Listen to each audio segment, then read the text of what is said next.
Okay, today we are doing 2.6, which is special functions. And you need to pay close attention because it's going to be a little tricky here. We're going to be given several functions or several equations, and it's going to be one function. For the most part, it's going to be linear or straight lines, so that's the good news. So as I look at number 1, this whole thing is one function.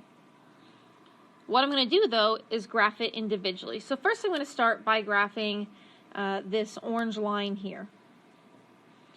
And so I come over here to my graph and I say, okay, x minus 2. That means the y-intercept is -2, so I come down, put a point at -2. And since my slope is 1, it's not written, I assume it's 1. It means I go up 1 over 1. And before I connect the dots to make an actual line, I'm just going to kind of leave it that way as a dashed line. And I'm going to come over here and I'm going to look at this. X is less than -1. Specifically, check out this -1 and go to the line where x equals -1. So the x-axis right here, where it is -1, would be right there. Go down to where that would intersect the line. Oops, that wasn't on the line. And it would intersect right here where I'm circling. Right there. You are only going to connect the dots on one side or the other of that. So it says x is less than -1. That means I want the values that are smaller than -1, which would be the values on the left. So I'm going to draw in from that point that I saw to the left and draw an arrow. We are going to circle or dot this. Looks like extra ink, extra ink. This one should be a circle. Like so. Then I'm going to come back through and erase these other points like that. Now we're only halfway done. We have a whole nother graph to do. So now I'm going to check out this x plus 3. So if I go up 3, 1, 2, 3, that's the y-intercept, put a point. And now the slope is up 1 over 1. I'm going to go backwards a little bit. And again, before I connect the dots, I'm going to come check it over here. It says that x is greater than -1. So go to where x equals that -1. That would be right here. Here's the x-axis again. So that's going to be here. See where it intersects there? Because of the extra ink, I'm going to put a nice big point right there. And because it says x is greater than -1, I'm going to connect the dots on the right. And then I can come back through and erase these dots. That's my answer. Okay?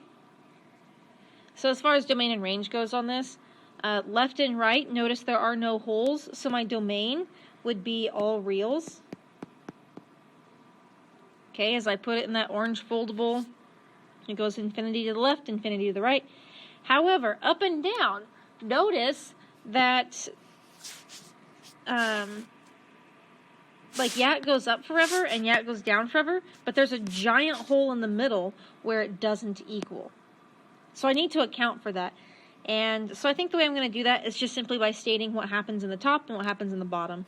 So the range is going to be that y is greater than or equal to 2, right? Because it's at 2. And that y is less than -3. And it's not equal to because of the circle. So these are funky.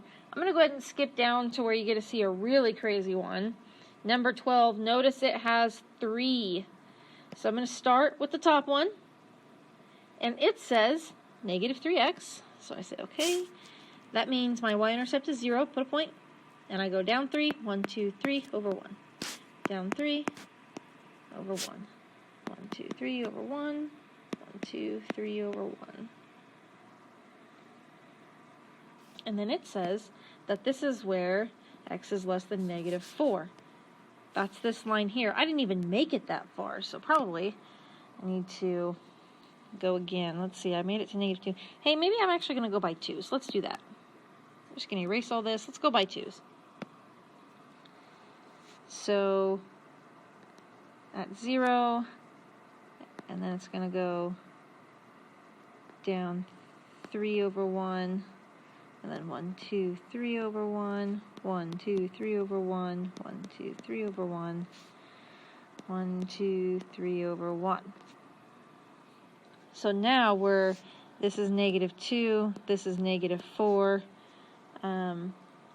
Now I can draw a big dot on the -4 and show that it does continue going up forever.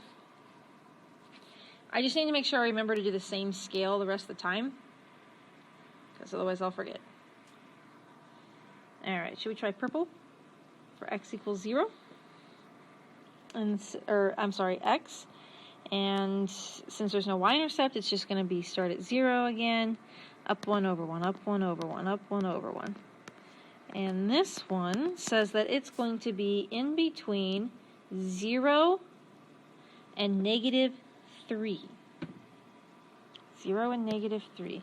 So here's 0. 0 is going to be a circle. I guess I didn't come back through and erase the last of my pinks, did I? Let's get rid of that real quick. That makes it easier to see. Okay, so a circle at 0, and it goes to 3. So 1, 2, 3. It looks like it intersects here, and that is going to be a dot, it looks like. So let's draw a nice confident dot and connect it. And last but not least, what color should we do? Maybe blue? That'll be pretty. 8. Oh wait, that just means y equals 8. So that means it's a horizontal line at 8. So 1, 2, 3, 4, 5, 6, 7, 8. This is just going to be a flat line there. If I can figure out where it starts, it does start at 3. So I'm going to come back up here. 1, 2, 3. It's going to be a circle right there. And now I can shoot it off to the right from there. Erase all my old stuff. And that's it. So that's what happens when you have 3. Okay, real quick, we're also going to graph an absolute value. This is the last example today. With absolute value, what you're going to do, y equals, I'm just going to make one up here. If it gives it to you in vertex form, and actually, wait, we do that tomorrow, I guess. So you don't want more about vertex form there. What I want you to do is make a table x and y. And in the table, you're going to put 5 values. And the value I want you to put in the middle, I want you to use the opposite of this number. It's not an exact science, because sometimes, like if this 3 was on the inside of the absolute value bars, weird things happen.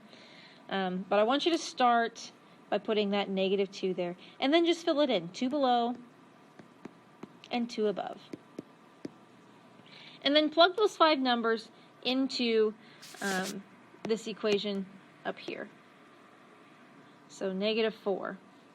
That's going to be 3 times -4 plus 2 minus 3. -4 plus 2 is -2, which becomes a +2, times 3 becomes 6, and 6 minus 3 is 3. Now do -3. -3 plus 2 minus 3. Oops, I guess there, absolute value bar. Alright, which becomes a -1, which is a +1 times 3, which is 3, and 3 minus 3 is 0. Now do it for -2. 3, -2 plus 2.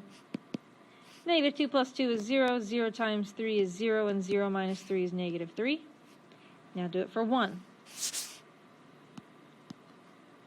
1 plus 2. 1 plus 2 is 3. 3 times 3 is 9. 9 minus 3 is 6. Did I make a mistake in here?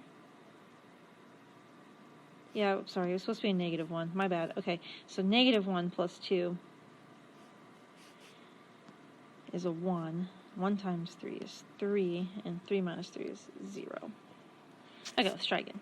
And then 3, 0 plus 2, So 0 plus 2 is 2. 2 times 3 is 6. And 6 minus 3 is 3. You'll notice my table did something pretty unique here. It mirrors on this side.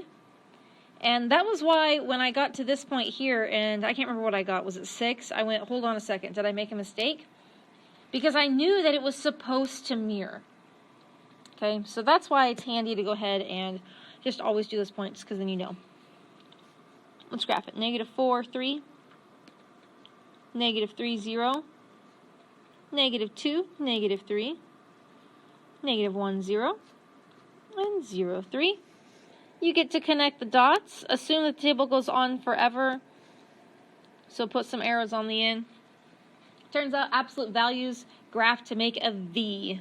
Absolute value, V for value.